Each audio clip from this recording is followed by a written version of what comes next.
ജോലി ചെയ്യാൻ കിട്ടാൻ വേണ്ടിട്ട് മാത്രം ഉണ്ടാക്കി പറയുന്നത്. അമ്മേ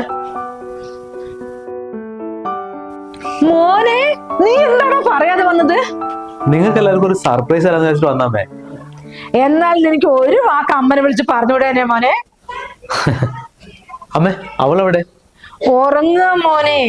ഇവിടെ എന്ത് പണി? ഇവിടുത്തെ എല്ലാ പണിയും ഞാൻ ഒറ്റയ്ക്ക് അങ്ങ് ചെയ്യും. അവൾ ഉറങ്ങി ഉറങ്ങി ശരിക്കും പറഞ്ഞാൽ മടിച്ചിയായിട്ടുണ്ട്. ഒരു പണി മര്യാദക്ക് ചെയ്യാൻ അറിയൂല്ല. എനിക്ക് അവൾ ചെയ്തിട്ട് എനിക്ക് പറ്റുമോ? ഞാൻ അങ്ങ് അവൾ എണിക്കുമ്പോഴേക്കും എല്ലാ പണിയും അങ്ങ് ചെയ്യും. ദിനുവേട്ടാ, ഇതെന്താ പറയാണ്ട്? ഞാനൊരു സർപ്രൈസ് ആവട്ടെ എന്ന് വിചാരിച്ചു. ഞാൻ ഇത്ര നേരം ഓരോരോ പണിയെടുത്ത് നടക്കായിരുന്നു. ഒരു കുഞ്ഞ് കരഞ്ഞപ്പോ എടുക്കാൻ പോയതാ.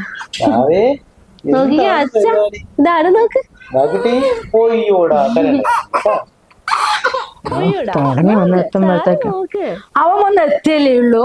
മോൻ അവിടെ ഇരിക്കേ, വിശേഷമൊക്കെ പിന്നെ പറയാം. നീ അവനൊരു ചായ എടുത്തു കൊടുക്ക്. ചായ ഞാൻ പിന്നെ കുടിക്കാമേ. വരുന്ന നോക്കി ഒരുപാട് ഭക്ഷണം കഴിച്ചിട്ട് വന്നേ. ഭാവിക്ക് ഉറക്കം വരുന്നുണ്ട്, കൊണ്ട് ഉറക്കിട്ടു.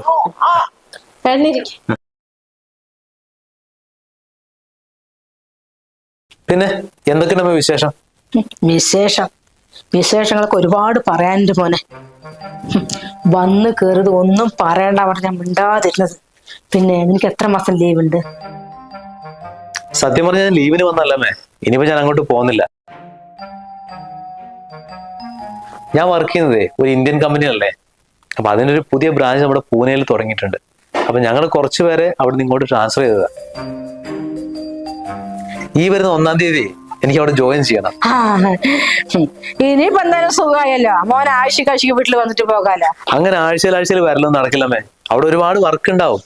പിന്നെ ഇപ്രാവശ്യം പോകുമ്പോ നിങ്ങളെ 3 പേരെയും കൂട്ടിട്ട് പോകാൻ എന്റെ പ്ലാൻ. അയ്യോ, ഞാൻ വരുന്ന കാര്യം നടക്കും തോന്നുന്നില്ല മോനെ. എനിക്ക് 1-ാം സിറ്റിലൊന്നും ജീവിക്കാൻ എനിക്ക് പറ്റില്ല. ഇതെങ്ങനെയുള്ള അവിടെയൊക്കെയാണെങ്കിൽ സമാധാനത്തിലിരിക്കാം. പിന്നെ നിന്റെ ഏട്ടന്മാരും ചേച്ചിമാരൊക്കെ ഇടയ്ക്കിടയ്ക്ക് ഇങ്ങനെ വരുന്നതല്ലേ ഇവിടെ. അല്ലെങ്കിൽ ഞാൻ അങ്ങോട്ട് പോയി കുട്ടികളെ കാണാൻ. എനിക്ക് ആ മക്കളെ ഒന്നും കാണാണ്ടിരിക്കാൻ പറ്റില്ല മോനെ. ആ അത് ശരിയാ, ഞാൻ ആ കാര്യം ഓർത്തില്ല.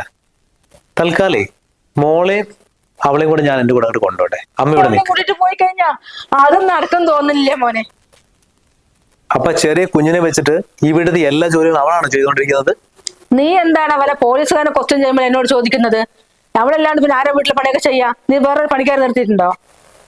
അത് ശരി, അപ്പൊ ഇതൊക്കെയായിരുന്നു അല്ലേ അമ്മേന്റെ മനസ്സിൽ അവളെ കുറിച്ച്? അമ്മേ, അവൾക്ക് അമ്മേനെ മാത്രം നോക്കിയാൽ പോരാ. അവളുടെ കയ്യിൽ ഒരു പിഞ്ചു കുഞ്ഞുണ്ട്. ആ കുട്ടീനെ കൂടെ അവൾക്ക് നോക്കണം. ഈ സമയത്തെ നമ്മൾ വേണം അവൾക്ക് കൂടുതൽ കെയർ കൊടുക്കാൻ. അതുകൊണ്ടേ ഞാൻ എന്തായാലും അവളെയും കുഞ്ഞിനെ എന്റെ കൂടെ കൂട്ടിക്കൊണ്ടുപോകാം. അമ്മ വരുന്നില്ലെന്ന് അമ്മ തീരുമാനിക്കും.